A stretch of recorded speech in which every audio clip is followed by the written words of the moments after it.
Chewing gum জাকিরকে নিয়ে তো আমরা কতটাই ট্রল করলাম। দেখুন এই চুইংগাম জাকিরের দাম 35 লাখ টাকা উঠলো। নোয়াখালীর চেয়ারম্যান 35 লাখ টাকা দিয়ে তাকে কিনে নিল।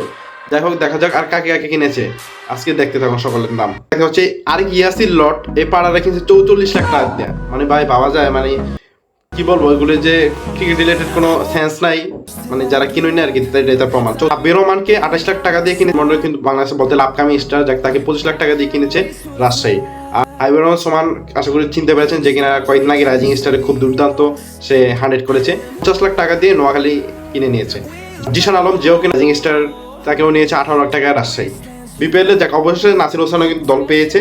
নাসিরকে 18 লাখ টাকায় নিয়েছে ঢাকায়, এবং কি 35 লাখ টাকায় দলে নিয়েছেন চট্টগ্রামে এসেছে জিয়াউর রহমানকে।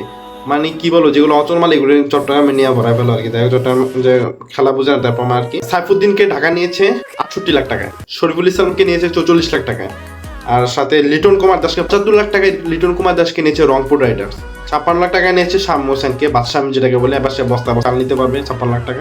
90 লাখ টাকায় নিয়েছে কবি তাওহিদ হৃদয়কে আমাদের, মানে আপনারা তো দাম দেন নাই। আর দেখুন তাওহিদ হৃদয়কে কত দাম দিয়ে নিয়েছে, 1 কোটি 10 লাখ টাকা দিয়ে রেকর্ড ব্রেকিং করে ফেললো যে আমাদের নাইম শেখ।